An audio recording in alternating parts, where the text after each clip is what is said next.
Hey, so now as you can see, I'm driving my dream car home.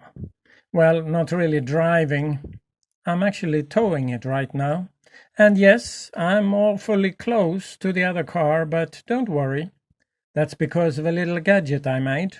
So now we are here, and this is what I wanted to show you. As you can see, there's a pole here instead of a rope. Now, this pole is my own little invention. I built it right here. It's connected to the towing hitches on both the vehicles and helps them drive really close by, but still not crash into each other. Time to move on to the car. I've always wanted an electric car, thought about building one or buying one for a long time, and now I've finally got one. This right here, ladies and gentlemen, is the BMW 320i. It used to have a petrol engine, but that's been removed. As you can see, it only has an electrical motor now. This motor is connected to the gearbox, and from here it can belt drive the power steering and the AC at the same time.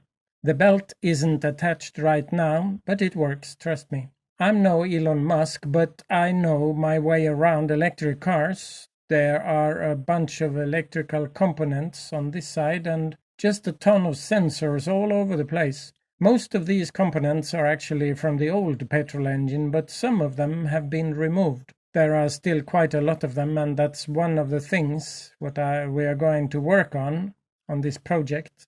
The car isn't registered as an electrical car right now, but with your support and my tech wizardry, we are going to have it up, running, and registered in no time. That's basically what this project is all about. If you're interested in watching me work on this beauty and see how I transform it into a masterpiece, remember to subscribe to the channel and hit the bell icon so you don't miss anything. Now let's take a look at the back.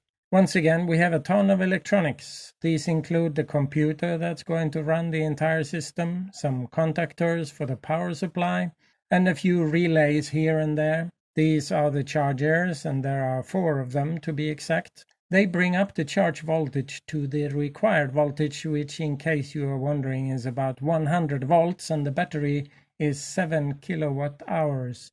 Yes, I know it's quite small. Currently, it's just in there to help move the car around, but once we're done with it, it's going to be a beast with a bigger one. There's another battery that helps to run the electronics in the car, and it's being powered by the DC-DC converter that you can see right here. It converts 100 volts to 12 volts. It's broken, so we're going to fix that as we move on into the project. Now as we move inside, you can see there are a lot of error messages in the car, but that's expected since we just removed its engine. This is the battery module, and you can see it shows us just how much juice each cell has got. Currently we are at pretty low batteries, so we're going to charge it.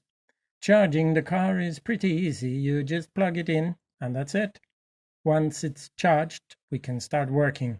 The normal sockets take super long to charge, which is annoying, but hey, you get what you get, right? So that was basically it. Later on, we're going to actually start working on the car and finishing the conversion into a fully functional electrical car.